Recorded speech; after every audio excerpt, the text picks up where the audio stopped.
Astaghfirullah.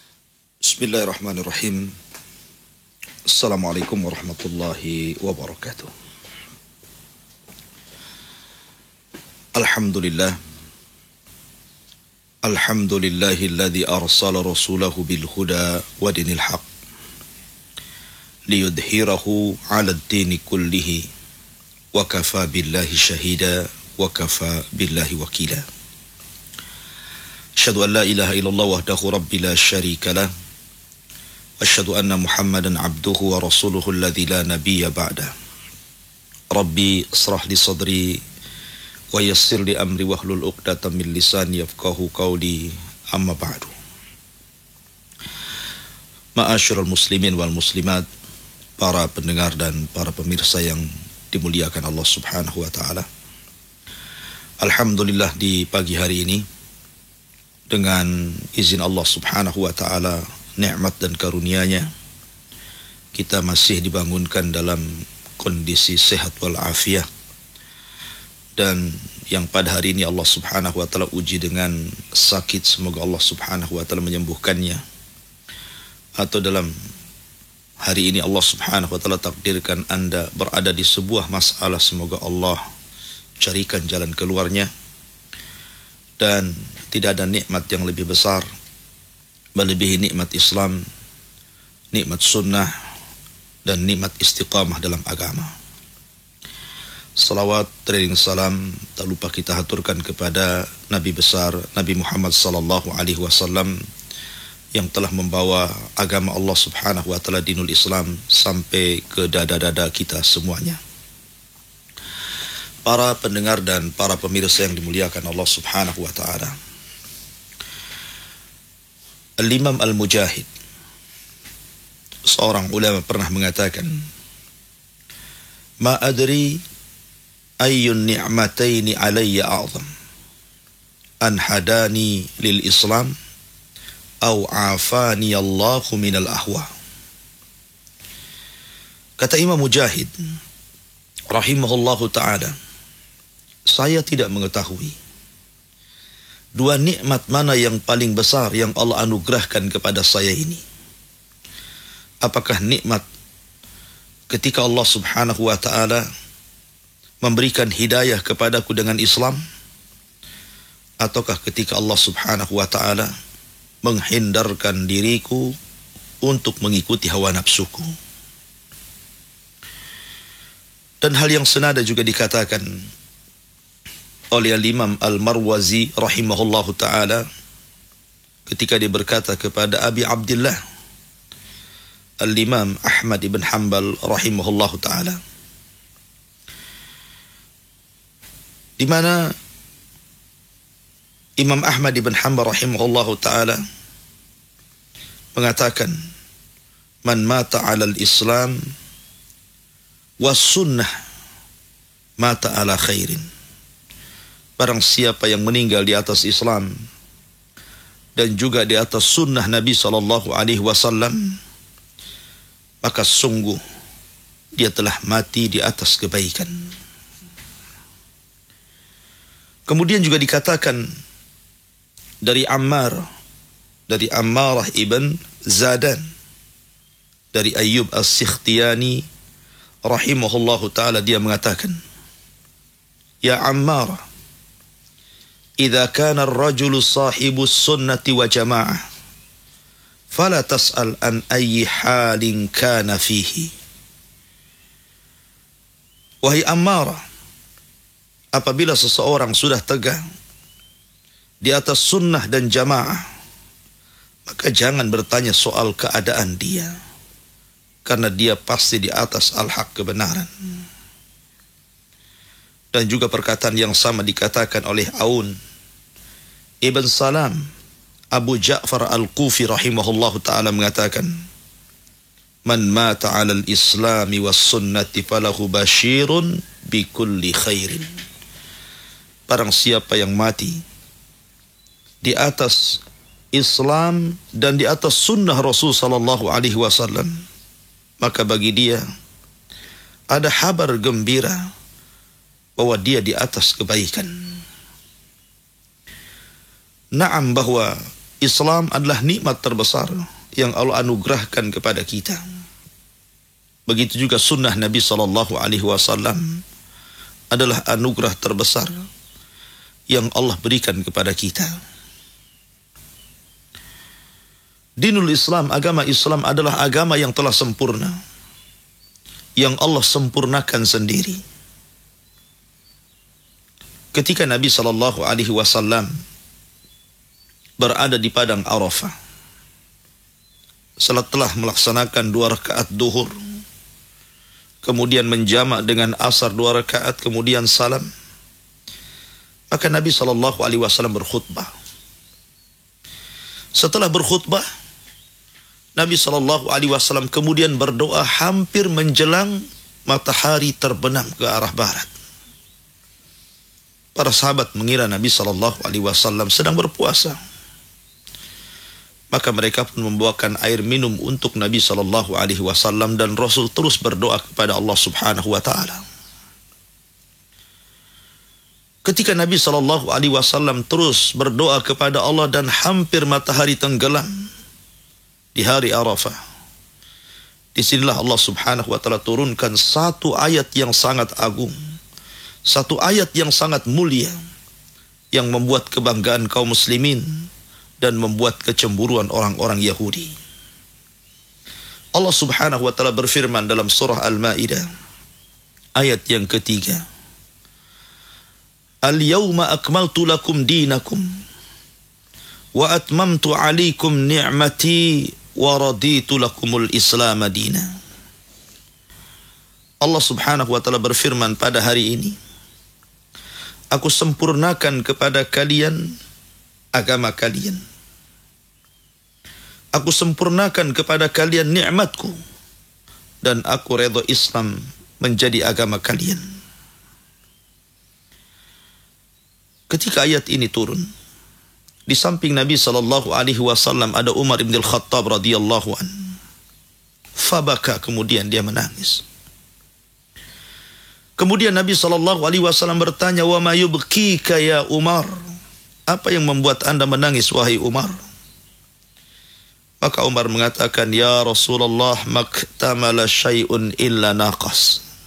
Rasul, tidaklah sesuatu itu telah sempurna, kecuali pasti nanti akan ada kekurangan dan kekurangan. Di sini Nabi SAW kemudian menghabarkan kepada para sahabatnya tentang kemuliaan hari Arafah dan mengatakan, ma ruya syaitan fi yaumin adkhar wala ahqar wala adhal min hadal yaum illa fi yaumi badrin.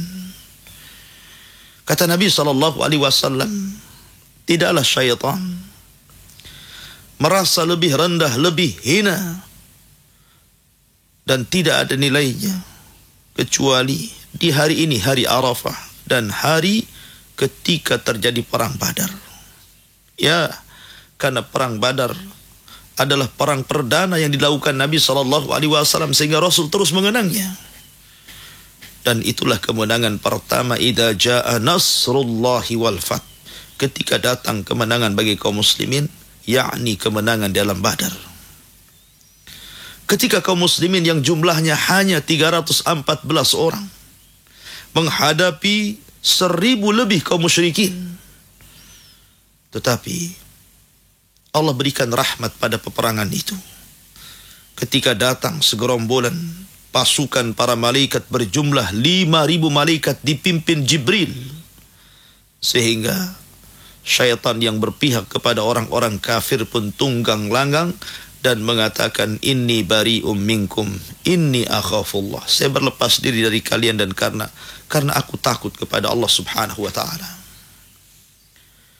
Hari Arafah, tepatnya di hari Jumat sebelum terbenam matahari, Allah Subhanahu wa Ta'ala menurunkan ayat tentang kesempurnaan Islam.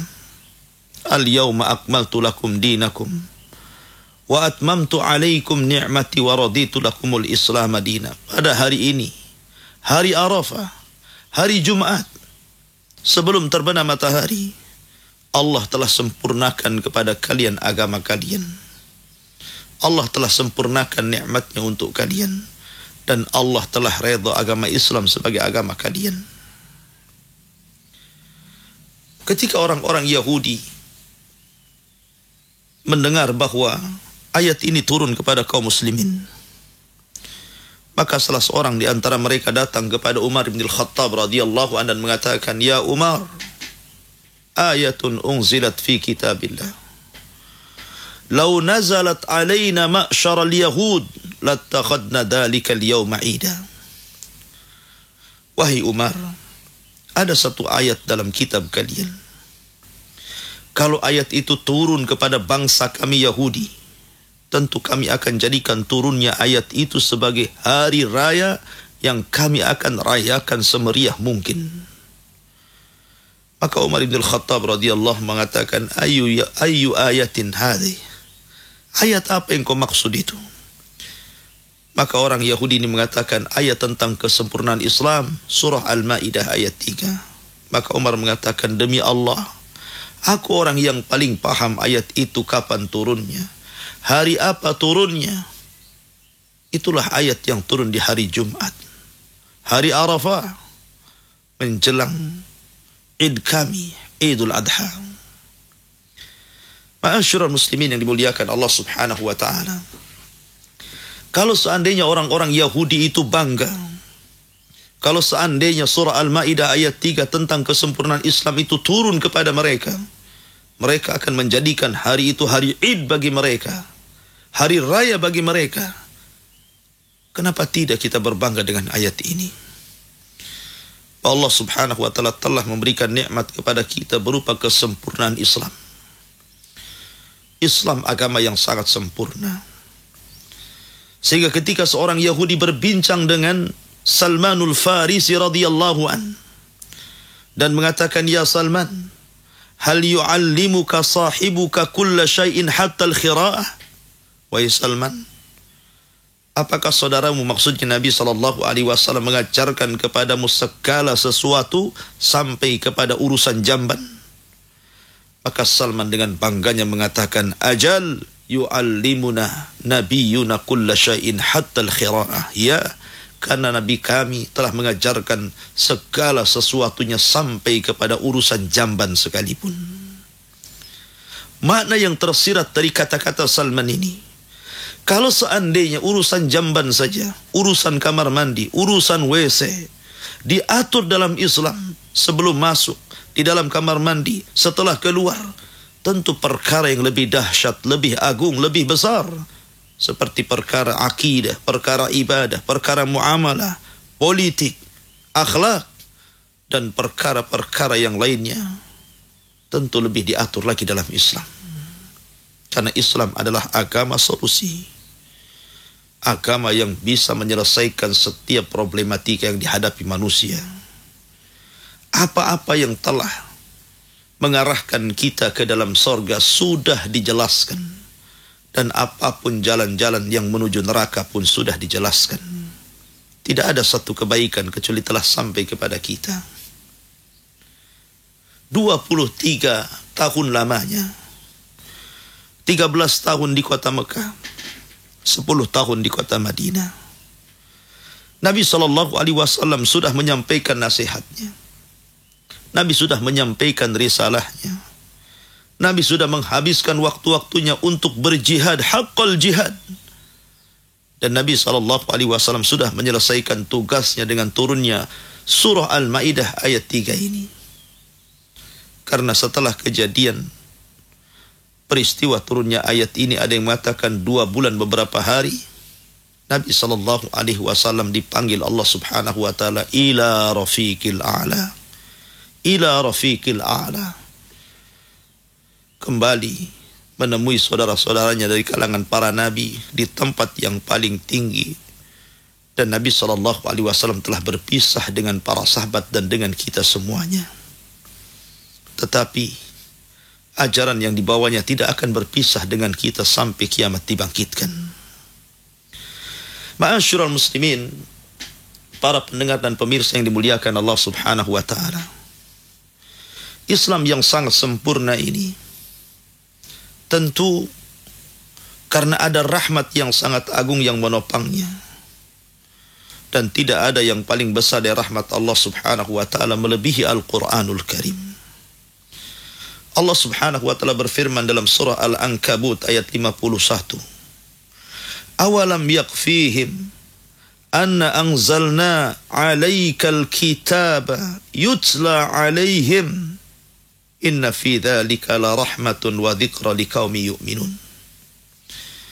Tidakkah sudah cukup kepada kalian? Sesungguhnya kami telah menurunkan kepada kalian Alkitab. Kami telah menurunkan kepadamu Alkitab, maksudnya Al-Quran, yang akan dibacakan kepada mereka, kepada umatmu. Sesungguhnya di dalam Al-Quran itu terdapat rahmat yang sangat agung dan peringatan terhadap orang-orang yang beriman.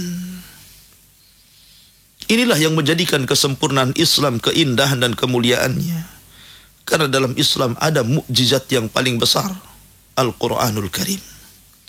Dan yang semisal dengan Al-Quranul Karim, sunnah Nabi SAW. Nabi mengatakan atau bersabda, Inni utitul kitab wa mithlahu ma'a. Sesungguhnya Allah telah memberikan Al-Quran kepadaku dan yang semisal Al-Quran. Maksudnya yang semisal Al-Quran bersamanya di sini adalah sunnah Nabi SAW. Maka Allah subhanahu wa ta'ala berfirman dalam surah An-Nisa ayat 59, Ati'ullaha wa ati'ur rasul wa ulil amri minkum. Fa in tanaza'tum fi syai'in farudduhu ilallahi war rasul. Taatilah Allah, taatilah Rasul, dan taatilah para pemimpin kalian. Apabila kalian berselisih tentang sebuah perkara, sebuah masalah apa saja. Fa in tanaza'tum fi syai'in lafdun nakirah tufidul umum. Syai'in adalah lafad nakirah yang memiliki makna umum. Artinya segala sesuatu masalah, baik yang berkaitan dengan agama ataupun dunia. Farudduhu ilallahi war rasul. Kembalikan kepada Allah dan Rasulnya. Kembalikan kepada Al-Quran yang merupakan hudan wa rahmah, merupakan petunjuk dan rahmat Allah subhanahu wa ta'ala, dan kembalikan kepada sunnah Rasulullah yang merupakan penjelas dan juga penafsir daripada Al-Quran itu sendiri. Karena tanpa sunnah maka Al-Quran tidak bisa dipahami. Karena hajatnya Al-Quran kepada sunnah jauh lebih baik, jauh lebih dahsyat dibandingkan hajatnya sunnah kepada Al-Quran. Makanya sangat dusta ucapan orang-orang yang mengingkari sunnah dan hanya bisa mengamalkan Al-Quran sampai kiamat. Kalau anda tinggalkan sunnah Nabi SAW, anda tidak mungkin mampu mengamalkan Al-Quran. Bagaimana Al-Quran akan dipahami, akan diamalkan, kalau seandainya hanya sendirian dan tanpa sunnah Nabi SAW? Bukankah solat dalam Al-Quran tidak diajarkan bagaimana takbirnya, bagaimana ruku'nya, bagaimana i'tidalnya, bagaimana salamnya, bagaimana sujudnya? Bukankah Al-Quran tidak menyebutkan kaifiyah siyam secara detail dan rinci? Apa pembatal-pembatalnya, apa rukun-rukunnya, apa syarat-syaratnya, apa wajib-wajibnya, apa sunnah-sunnahnya? Begitu juga Al-Quran ketika menjelaskan tentang zakat, maka sunnahlah yang kemudian menjelaskan tentang rinciannya. Ada zakat ternak, ada zakat tani, ada zakat ini dan itu dengan nisab dan haul sekian. Maknanya bahwa Al-Quran tidak mungkin tegak dengan sendirinya tanpa sunnah Nabi SAW. Maka Allah subhanahu wa ta'ala telah karuniakan kepada kita nikmat yang sangat besar. Pertama, nikmat Al-Quran, dan yang kedua nikmat sunnah Nabi SAW. Akan tetapi Al-Quran dan sunnah Nabi SAW tidaklah mudah untuk dipahami.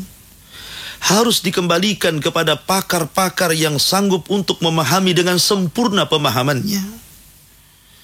Karena terkadang ilmu itu yang membatasi pengetahuan.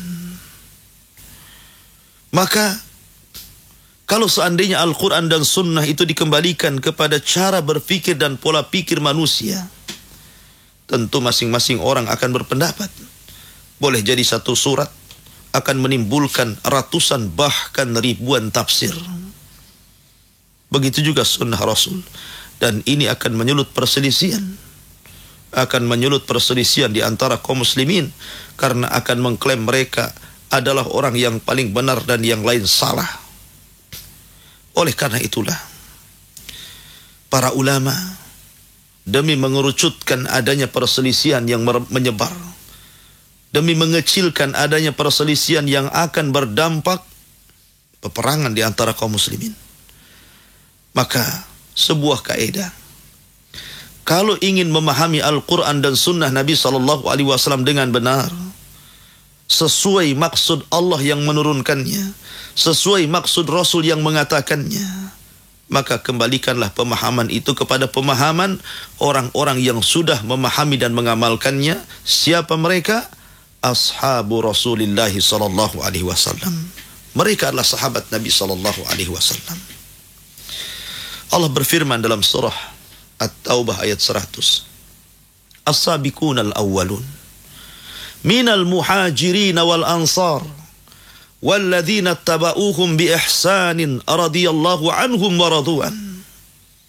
Orang-orang yang mula-mula dari dan orang-orang yang mula-mula dan orang-orang yang awal-awal dari kalangan Islam. Siapa mereka? Mereka adalah orang-orang muhajirin yang hijrah dari Mekah ke Madinah. Apakah kita orang-orang muhajirin? Tidak, kita bukan orang-orang muhajirin. Muhajirin adalah orang yang hidup di zaman Rasulullah, yang mereka mengorbankan seluruh jiwanya, seluruh hartanya, seluruh waktunya untuk kejayaan Islam. Sampai mereka harus mengorbankan, meninggalkan harta, keluarga, kedudukan, pangkat, bisnis, dunia, hanya ingin mencari keimanan, menyelamatkan keislaman, menyelamatkan keyakinan, memperjuangkan sunnah Rasulullah, memperjuangkan agama Islam. Maka mereka pun hijrah dengan terpaksa dari negeri yang sangat mulia yang ada di jagat raya ini, Mekah Al-Mukarramah, menuju Madinah Al-Munawwarah. Kemudian yang kedua, wal ansar, orang-orang ansar. Apakah kita ansar? Kita bukan ansar. Karena ansar adalah orang-orang yang hidup di zaman Rasul. Mereka lah warga Madinah, orang-orang Yathrib, yang telah menolong Rasul dan para sahabatnya, memberikan tempat terbaik untuk penyebaran dakwah. Sehingga dari Madinah inilah terasas satu negara berbasis kota dan berdirinya daulah Islamiyah yang kemudian menyebarkan Islam ke seantero dunia. Ma'asyiral muslimin, inilah manusia terbaik yang dijadikan rujukan oleh kita cara beragama kita. Dari mana kita tahu bahwa kita diperintahkan untuk mengikuti dan talaki agama kepada mereka orang-orang muhajirin dan ansar? Ayat setelahnya Allah katakan, walladzina taba'uhum bi ihsanin. Kemudian orang-orang yang setelah mereka yang datang, yang mengikuti muhajirin dan ansar dengan baik, dengan benar, dengan teliti, maka Allah subhanahu wa ta'ala jamin radhiyallahu anhum wa radu'an. Allah akan redha kepada mereka dan mereka pun akan redha kepada Allah subhanahu wa ta'ala. Inilah Islam yang murni, Islam yang betul-betul ada pada sumbernya. Sebuah air, sebuah mata air yang berada di sumbernya tentu lebih jernih, lebih bersih dibandingkan air yang sudah mengalir, yang melewati mungkin solokan-solokan jalan, solokan-solokan rumah, atau mungkin solokan-solokan yang ada di sawah. Begitulah agama. Apabila melihat kepada sumbernya bagaimana para sahabat Rasul menjalankan agama Islam ini, maka itulah Islam yang sesungguhnya, Islam yang murni, Islam yang betul-betul dari sumbernya. Karena mereka adalah murid-murid Rasulullah. Mereka orang yang paling paham kapan ayat Al-Quran turun, Untuk siapa diturunkan? Atas kejadian apa diturunkan? Apa sebab turunnya? Mereka paham letaknya, harinya, tanggalnya, waktunya. Dan kalau mereka pun mengamalkan sesuatu, kemudian ada kesalahan, ada Nabi SAW yang melihat dan menegurnya. Dan mereka senantiasa dibekali Nabi SAW dan melihat secara mata bagaimana Nabi SAW beribadah, bagaimana Rasul salat, bagaimana Rasul puasa, bagaimana Rasul zakat, bagaimana Rasul haji, bagaimana Rasul bertutur kata, berumah tangga, bertetangga, bermasyarakat. Mereka tahu. Karena bagaimanapun laisal khabaru kal mu'ayanah. Tidak sama orang yang mendengar kabar dengan orang yang melihat langsung. Mereka melihat langsung. Sehingga sesuatu yang dilihat secara mata telanjang tentu lebih yakin mengamalkan dibandingkan orang yang jauh dari mereka yang hanya mendapatkan kabar haddatsana qala haddatsana qala haddatsana qala dan begitu seterusnya. Ma'asyiral muslimin yang dimuliakan Allah Subhanahu wa taala. Allah mengatakan fa in amanu bimithli ma amantum bihi faqad ihtadaw. Kalau seandainya mereka mau beriman seperti keimanan kalian wahai para sahabat, tentu mereka akan dapat petunjuk. Dari sini menunjukkan bahwa petunjuk itu amat erat kaitannya dengan mengikuti manhaj para sahabat Rasul. Dan inilah cara pola pikir yang benar ketika kita hendak beragama. Kembalikan pemahaman itu kepada pemahaman para sahabat. Karena Al-Quran turun berbahasa Arab. Rasul juga bicara dengan bahasa Arab. Dan para sahabat bahasa kesehariannya adalah bahasa Arab. Tentu sesuatu yang komunikasinya sama, bahasanya sama, akan lebih mudah dipahami, lebih mudah dimengerti. Walaupun mungkin ada 1-2 kalimat atau lebih yang perlu penjabaran. Dan di hadapan mereka ada Nabi yang siap menjelaskannya. Kalau mereka ada kekeliruan. Ma'asyiral muslimin yang dimuliakan Allah Azza wa Jalla. Akan tetapi walaupun sudah jelas Islam ini agama yang merupakan nikmat yang sangat besar, ditopang oleh rahmat yang sangat agung Al-Quran dan Sunnah Rasul, dan sudah dipahami oleh manusia-manusia terbaik para sahabat Nabi SAW. Namun ada saja orang yang kemudian lari, tidak mau kembali kepada sumber cara beragama. Allah Subhanahu wa ta'ala berfirman dalam surah Al-Kahfi ayat 103-104. Allah mengatakan, Kul hal nunabbi'ukum bil akhsarina a'mala alladhina dhalla sa'yuhum fil hayatid dunya wa hum yahsabuna annahum yuhsinuna sun'a. Katakan ya Muhammad, Kul hal nunabbi'ukum, katakan ya Muhammad, maukah kami habarkan kepada kalian bil akhsarina a'mala, amalan yang sangat rugi, amalan yang ditolak, amalan yang sia-sia. Alladzina dhalla sa'yuhum fil hayatid dunya, yaitu orang-orang yang sia-sia amalannya, percuma dia melakukan amalan, tidak ada kimahnya, tidak ada harganya amalannya ketika mereka mengamalkan sesuatu di alam dunia ini. Tetapi wahum yahsabuna annahum yuhsinuna sun'a, akan tapi mereka masih menyangka saja bahwa mereka berada di atas kebaikan padahal mereka di atas kesesatan. Ada orang-orang yang tidak sadar ketika mereka melakukan sebuah amalan yang dinasabkan ke dalam agama. Mereka sangka amalan itu berpahala, tetapi amalan itu tidak berpahala. Amalan itu sia-sia karena amalan itu menyelisih Al-Quran, Sunnah dan pemahaman salaful ummah. Di zaman Sa'id ibn al-Musayyib, pemimpin para tabi'in, satu-satunya laki-laki yang menikahi putri Abu Hurairah radhiyallahu anhu. Suatu ketika ada orang yang salat subuh, salat sunnah fajar, salat sunnah subuh, 2 rakaat. Itulah sabda Nabi SAW, rakaatai fajri khairun minad dunya wa ma fiha. 2 rakaat fajar itu lebih baik dibandingkan dunia dan isinya. Tapi orang ini melakukan salat bukan 2 rakaat, tapi 4 rakaat. Menyelisih sunnah Nabi SAW. Maka Sa'id ibn al-Musayyib berusaha untuk menegurnya, karena bukan itu yang diajarkan Nabi SAW.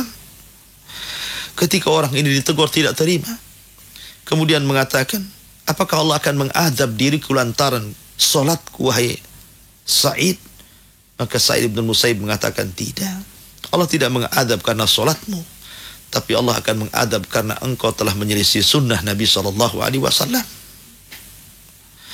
Ketika datang seseorang yang hendak haji kepada Imam Daril Hijrah, Imam Malik bin Anas rahimahullahu ta'ala, dan bertanya, ya Imam, aina uhrim? Wahai Imam, di mana aku harus ihram?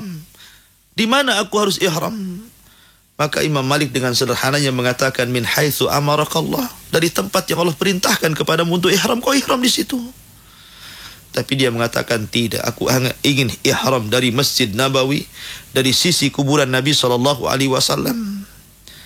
Maka Imam Malik mengatakan, jangan, la taf'al, jangan kau lakukan. Rasul itu ihram bukan di situ. Rasul ihram bukan di situ. Rasul ihram itu di Abyar Ali, Dzul Khulaifah. Kalau itu dari arah Madinah, kalau dari arah Irak, Dzul Irq, kalau dari arah Yaman, Yalamlam. Itulah tempat-tempat mikot ihram, bukan di tempat lain. Kemudian dia mengatakan, ya Imam, kan kami ini hanya menjaga jarak saja. Dia sangka dengan jarak jauh itulah, semakin jarak, semakin jauh, semakin banyak pahalanya. Padahal bukan itu tujuannya. Karena Allah mengatakan, huwallazi khalaqal mauta wal hayata linabluwakum ayyukum ahsanu amala. Dialah yang menciptakan adanya kehidupan dan kematian untuk menguji kalian siapa yang paling baik amalannya.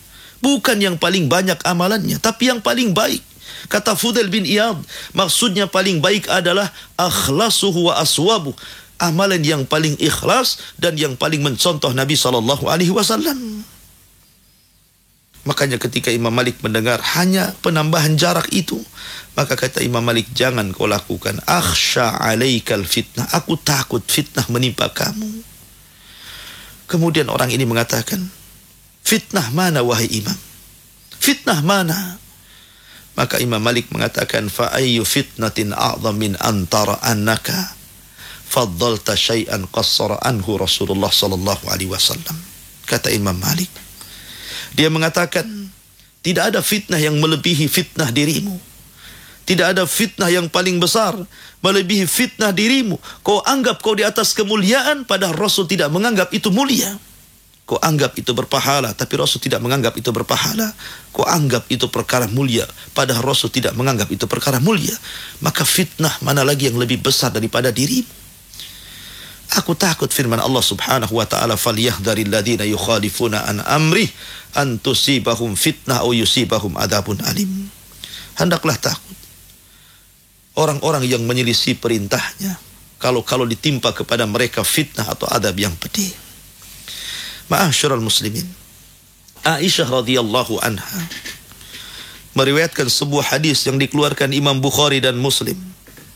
Nabi SAW bersabda, man ahdatha fi amrina hadha ma laysa minhu fahuwa rad. Barang siapa yang menciptakan, mengada-ada sebuah amalan yang tidak pernah kami perintahkan, amalan itu pasti ditolak. Dalam lafaz Muslim, Nabi SAW bersabda, man amila amalan laysa alaihi amruna fahuwa rad. Barang siapa yang mengamalkan sebuah amalan yang tidak ada contohnya, amalan itu ditolak. Betapa banyak orang-orang yang kemudian ditolak amalannya. Abdullah bin Mas'ud radhiyallahu an, ketika dilaporkan kepada dia, ada beberapa orang di Masjid Quba melakukan hal-hal yang tidak pernah dilakukan di zaman Rasul. Dan mereka bukan para sahabat Rasul. Tidak ada satupun sahabat yang ikut dengan mereka. Ketika itu Abu Musa al-Ash'ari datang kepada Abdullah bin Mas'ud dan mengatakan, wahai Abdullah, wahai Aba Abdurrahman, lihatlah di Masjid Quba itu ada orang-orang yang berhalakoh-halakoh gak jelas. Hal itu tidak pernah dikerjakan di zaman Rasul. Kenapa mereka melakukannya? Maka Abdullah bin Mas'ud datang menegur mereka dan mengatakan, hitunglah keburukan kalian, aku jamin kebaikan kalian tidak akan hilang. Apakah kalian hendak membuka pintu fitnah, ataukah kalian lebih berpetunjuk dibandingkan Nabi SAW? Maka orang-orang itu mengatakan, ya Aba Abdurrahman, ya Aba Abdurrahman, wahai Abdullah bin Mas'ud, ma aradna illa khairin, ma aradna illa bi khairin. Kami tidak menghendaki dengan melakukan hal-hal yang seperti ini kecuali dengan kebaikan. Kami ingin baik. Ma'aradna ilal khair. Kami tidak menghendaki kecuali kebaikan. Maka Abdullah bin Mas'ud membantah dan mengatakan, kam min muridi lil khairi lan yusiba. Berapa banyak orang yang menghendaki kebaikan tapi tidak pernah diberikan ganjaran, tidak diberikan pahala. Kenapa? Karena menyelisih Al-Quran dan Sunnah Rasul atau menyelisih pemahaman yang benar. Karena kesesatan itu bisa karena dalilnya tidak sahih, hadisnya tidak sahih, hadisnya maudhu, dia jadikan dalil dalam beragama.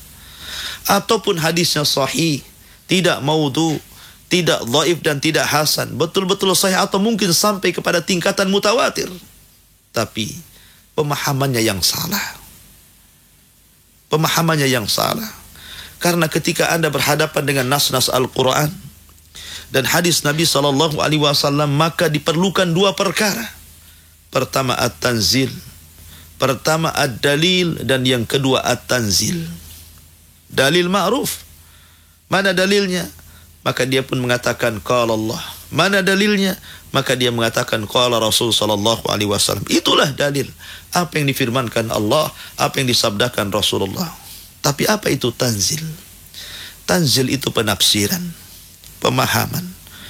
Dalilnya sudah benar, apakah pemahamannya benar? Dalilnya sudah benar, ayatnya yang sudah jelas benar, hadisnya sudah diteliti dan benar. Apakah pemahaman keduanya sudah benar? Itu yang jadi masalah.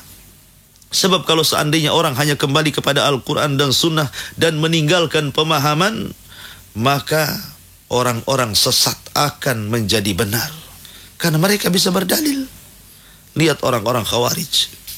Ketika mereka membunuh dan membantai kaum muslimin, bukan tidak berdalil. Mereka berdalil. Dalilnya Al-Quran dan Sunnah. Kata mereka, Allah mengatakan dalam Al-Quran, man lam yahkum bima anzalallah faulaika humul kafirun. Siapa yang tidak berhukum dengan hukum Allah, dia kafir. Kalau dia kafir, halal darahnya. Kalau halal darahnya, halal untuk dibunuhnya. Berdalil tidak? Berdalil. Dengan Al-Quran. Dengan Al-Quran. Apakah Anda akan bantah, oh ayat itu lemah, dilemahkan oleh Syekh Albani. Oh ayat itu lemah, dilemahkan oleh Imam Bukhari. Oh ayat itu lemah, dilemahkan oleh Daruqutni. Mana ada ayat lemah? Tidak ada ayat lemah.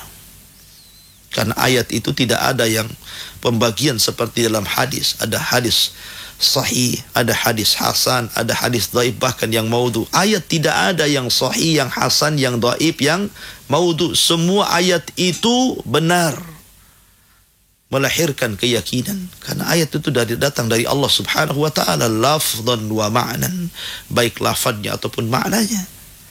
Ya, ma'asyiral muslimin, itulah akibat daripada tidak kembali kepada pemahaman, tidak kembali kepada tanzil. Maka dalil saja tidak cukup, harus ada tanzil.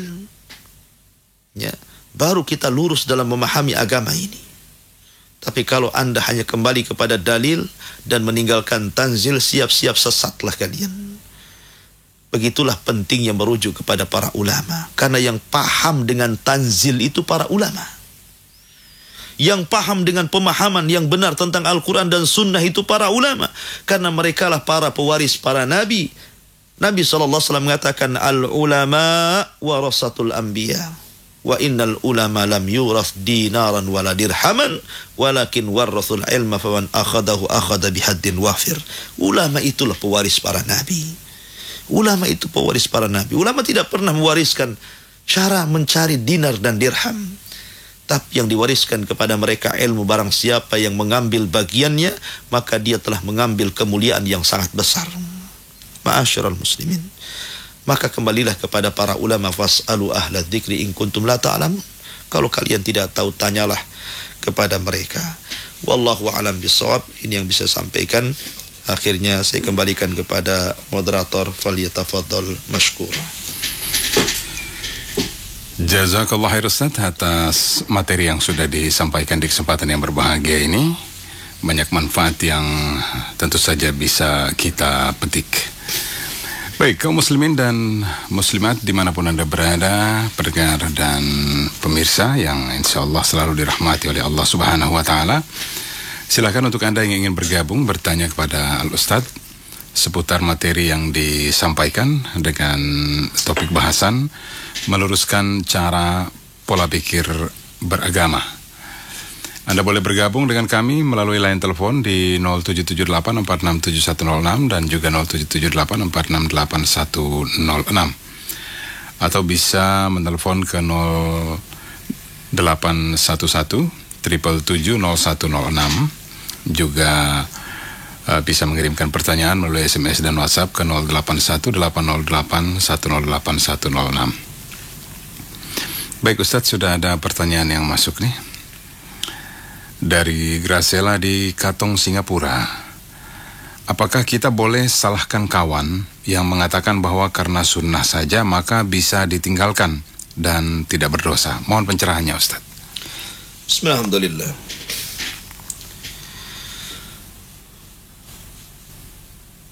Kita tahu bahwa sunnah itu memiliki beberapa makna menurut versi beberapa pakar tentunya.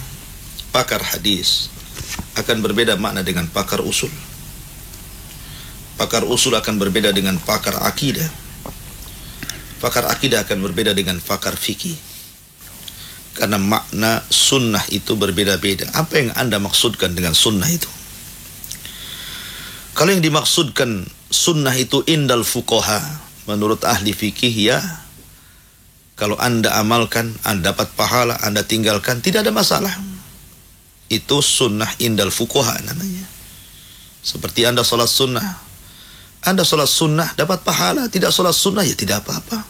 Anda puasa sunnah dapat pahala Senin Kamis, Anda meninggalkan Senin Kamis pun tidak berdosa. Itu artinya sunnah indal fuqaha yumdahu fa'iluhu wa la yudhammu tarikuhu. Dipuji orang yang melakukannya dan tidak dicela orang yang meninggalkannya. Tapi tentu berbeda sunnah istilah fuqaha dengan istilah muhadditsin. Karena sunnah indal muhadditsin itu ma uthira anin nabi sallallahu alaihi wasallam minal aqwal min qawlihi wa fi'lihi wa taqriratihi khuluqiyah wa khulqiyah. Apa-apa yang datang dari Nabi sallallahu alaihi wasallam, ucapannya Nabi, perbuatannya Nabi, penetapannya Nabi, akhlaknya Nabi, bentuk fisiknya Nabi dan kebiasaannya, itulah sunnah menurut indal muhadditsin. Tetapi menurut sunnah indal muhadditsin juga berbeda menurut sunnah yang diistilahkan oleh ulama akidah. Yang banyak para ulama akidah itu mengarang kitab yang kitabnya judulnya As-Sunnah. As-Sunnah di Imam Al-Lalikai, Usulu Sunnah di Imam Ahmad, Usulu Sunnah di Imam Ibnu Zamanin, Usulu Sunnah di Imam Al-Humaidi, Sarhus Sunnah di Imam Al-Barbahari. Banyak para ulama mengarang, diberi judul kitabnya As-Sunnah, As-Sunnah, As-Sunnah, As-Sunnah. Dan ini kitab-kitab akidah karena berbeda makna sunnah indal fuqaha menurut ahli fikih, wa indal muhadditsin menurut ahli hadis, wa inda ulama'il akidah menurut ulama akidah. Karena sunnah menurut ulama akidah adalah hal-hal yang sudah disepakati para sahabat Nabi sallallahu alaihi wasallam bahwa perkara itu adalah sunnah, dan sunnah di sini maksudnya yang menjadi lawan daripada bid'ah. Makanya ada istilah alaikum bisunnati wa sunnatil khulafa'ir rasyidin al-mahdiyyin addu 'alaiha bin nawajid wa iyyakum wa muhdatsatil umur fa inna kulla muhdatsatin bid'ah. Dalam redaksi hadis ini ada dua kalimat, satu sunnah, satu bid'ah. Karena ini sesuatu yang berlawanan. Itulah menurut ulama akidah. Lalu yang Anda maksudkan itu menurut ulama siapa? Menurut ulama fikih, menurut ulama ahli hadis, menurut ulama akidah. Ya. Maka luruskan makna sunnah itu supaya tidak salah paham. Karena Imam Barbahari rahimahullahu ta'ala dalam kitab, di awal-awal kitabnya Syarhus Sunnah mengatakan, wa'lam annal islama huwa sunnah was sunnatu hiyal islam. Ketahuilah bahwa Islam adalah sunnah dan sunnah adalah Islam. Tidak bisa dipisahkan antara Islam dan sunnah. Artinya sunnah di sini adalah mencakup seluruh agama, mencakup semua ajaran-ajaran agama, baik yang pokoknya atau yang cabangnya, baik yang wajibnya atau yang sunnahnya, itulah sunnah Rasul, mencakup semua agama. Jadi pahami ya, luruskan kepada kawannya itu. Sunnah menurut siapa? Ya, wallahu a'lam. Barakallahu fiik Ustaz atas pencerahannya. Demikian untuk penanya Gracela di Katong, Singapura. Baik, kita lanjut lagi dengan pertanyaan yang berikut. Kali ini dari Asti, masih dari Singapura nih Ustaz. Apakah bermazhab ya? Apakah bermazhab itu juga adalah pilihan dalam menjalankan agama Islam? Syukran atas jawabannya. Ya, alhamdulillah. Madhab itu cara beristimbat hukum seorang ulama. Madhab itu sebenarnya tidak terbatas kepada 4 madhab. Itu yang kita kenal saja. Syafi'i, dari mulai yang paling tua lah Hanafi, setelah Hanafi baru Maliki, setelah Maliki baru Syafi'i, yang paling muda Hambali. Sebelumnya banyak madhab. Ada madhab Sufyan Ats-Tsauri, ada madhab Sufyan ibn Uyainah, ada madhab Az-Zuhri, gitu ya. Jadi banyak madhab sebelumnya. Akan tetapi madhab-madhab sebelumnya hilang dimakan zaman. Kenapa? Karena tidak ada yang menyebarkan dari murid-muridnya. Berbeda dengan Abu Hanifah. Abu Hanifah berfatwa, ditulis oleh murid-muridnya semua fatwa-fatwanya. Kemudian oleh muridnya dibawa pulang dan diajarkan di kampungnya. Kemudian di kampung itu banyak murid dari murid-muridnya, disebar lagi ke beberapa kampung dan daerah dan negara. Akhirnya tersebarlah fatwa Al-Imam Abu Hanifah dan menyebar, kemudian menjadikan sebuah madhab. Itulah pendapat Abu Hanifah. Kemudian Imam Malik berfatwa, akhirnya ditulis oleh murid-muridnya, dibawalah tulisannya ke negaranya, diajarkan kepada murid-muridnya, murid-muridnya mengajarkan kepada murid-muridnya lagi. Akhirnya tersebarlah pendapat Imam Malik di berbagai macam negara. Jadilah pendapat Malik, madhab Malik. Begitu juga Imam Syafi'i ketika berfatwa, dan fatwanya Imam Syafi'i ada 2. Ya, ada qaulul qadim, ada qaul jadid, dicatat oleh murid-muridnya. Kemudian disebar. Akhirnya menyebarlah pendapat Imam Syafi'i di berbagai negara, maka jadilah madhab Syafi'i. Begitu juga Imam Ahmad. Dan inilah yang kemudian 4 madhab inilah yang masih berlaku, masih dipakai karena banyak penyebarannya. Hampir satu dunia kita bisa lihat bahwa 4 madhab ini sangat mendominasi. Dan khusus di negara kita kan madhab Syafi'i, di Saudi madhab Hambali, daerah Maroko sana madhab Maliki, ya, kemudian daerah Turki dan selainnya wallahu alam itu mungkin juga Maliki atau Hanafi, wallahu alam. Tapi yang jelas bahwa madhab itu artinya pandangan.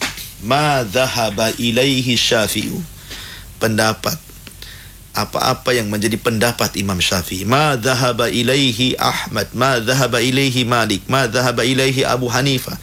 Ya, apa-apa yang menjadi pandangan Abu Hanifah, pandangan Imam Malik, pandangan Imam Syafi'i, ma dhahaba ilaihi menjadi madhab. Jadi itu cara istimbat hukum. Masalahnya, kaitan dengan madhab ini, manusia terbagi menjadi 3 kelompok. Satu kelompok fanatik dengan madhab, mau benar mau salah Syafi'i, mau benar mau salah Maliki, mau benar mau salah Hambali, mau benar mau salah Hanafi. Syafi'i, Maliki, Hanafi, Hambali, gak peduli, yang penting saya Syafi'i. Mau benar mau salah? Iya, mau benar mau salah katanya. Kata Hambali, kamu juga? Iya, saya Hambali. Mau benar mau salah? Iya, mau benar mau salah, tetap Hambali saya. Ya. Ini fanatik madhab, tidak boleh. Kelompok yang kedua anti madhab. Ada kelompok yang anti madhab, tidak mau madhab-madhaban. Kenapa? Madhab-madhab itu dari manusia. Kita kembali kepada Quran saja, kita kembali kepada sunnah saja, kita pahami keduanya. Imam Syafi'i manusia, kita juga manusia. Allah kasih akal kepada Imam Syafi'i, Allah juga kasih akal sama saya. Imam Syafi'i cerdas, Allah juga kasih kecerdasan kepada saya. Tidak perlu madhab, kita liberal saja. Muncullah Islam liberal, Islam tanpa madhab. Dan orang ini, kelompok ini tentu kelompok sesat. Kenapa? Bagaimana mungkin memahami Quran dan sunnah tanpa ulama? Siapa Anda? Anda belajar agama dari terjemahan, ya. Terjemahan Quran Anda jadikan patokan. Kemudian yang terakhir tentu orang yang berusaha tengah-tengah, tidak ikut yang kanan, tidak ikut yang kiri. Dia tidak fanatik madhab, dan juga bukan berarti lari daripada madhab. Dia tetap bermadhab, tapi tidak fanatik madhab. Ini yang adil. Kalau Anda memang ingin satu saja madhab Syafi'i, silahkan, tetapi jangan fanatik. Ambil yang benar, buang yang salah. Atau Anda ingin mengambil semua madhab, ambil yang benar, buang yang salah. Karena itu semua ulama madhab mengatakan seperti itu. Apabila kalian dapati dalam kitabku menyelisih Quran dan Sunnah, tinggalkan. Apabila cocok dengan Quran dan Sunnah, ambil. Itu perkataan Imam Syafi'i. Seperti itu. Ya. Dari sini menunjukkan bahwa yang dicela dalam madhab itu fanatiknya. Kata Syekhul Islam Ibn Taimiyah rahimahullah ta'ala dalam Majmu'ul Fatawa, la yajuz at-ta'assub li ahadin siwa Rasulullah, wa la yajuz at-ta'assub li ta'ifatin siwa ashabi Rasulillah. Tidak boleh fanatik kepada perorangan kecuali kepada Rasulullah. Tidak boleh fanatik kepada golongan kecuali kepada para sahabat Nabi sallallahu alaihi wasallam. Wallahu a'lam. Jazakallah khair Ustaz atas pencerahannya. Dan satu pertanyaan terakhir nih Ustaz, datang dari Abu Rashid di Batu Aji. Ustaz, bagaimana menentukan atau kriteria ulama pewaris Nabi yang harus kita ikuti di zaman sekarang ini Ustaz? Alhamdulillah. Tentu yang dimaksud para ulama di sini bukan seperti kita-kita ini. Ya. Bukan seperti kita-kita ini. Yang dimaksud para ulama adalah mereka yang betul-betul tamassukan, menguasai Al-Quran dan tafsirnya, menguasai hadis dan takhrijnya, menguasai ilmu alat, usul fikih, usul tafsir, usul bahasa Arab. Dia kuasai dan dia mampu beristinbat dan beristihad. Mereka hafal Quran, hafal ribuan hadis, paham betul. Dan mereka betul-betul tamassuk bil Qur'ani wa sunnah, betul-betul memperjuangkan Al-Quran dan sunnah Nabi SAW. Karena ulama itu dua, ada ulama su', ada ulama khair, ada ulama buruk, ada ulama yang baik, ya. Dan kita lihat ulama ini, mereka ketika memperjuangkan Al-Quran dan Sunnah Rasul dan mengembalikan umat ini kepada pemahaman yang benar, kepada sumbernya, para sahabat Nabi SAW, maka ambillah ulama-ulama dari yang ulama-ulama seperti ini. Tetapi kalau seandainya ulama-ulama ini menyesatkan orang, seperti berfatwa dengan fatwa-fatwa yang nyeleneh, ya kan, mengajak untuk tidak sholat, mengajak untuk bermaksiat, naudzubillah, maka tinggalkan. Ya, jadi kriteria ulama sudah dibahas oleh para ulama, dan ini dalam kitab biasanya dijelaskan tentang sifat-sifat para ulama yang berkaitan dengan sifat-sifat para mujtahidin, orang-orang yang beristihad, dan itu ranahnya dalam kitab usulul fiqh. Biasanya dijelaskan tentang kriteria-kriterianya. Wallahu a'lam.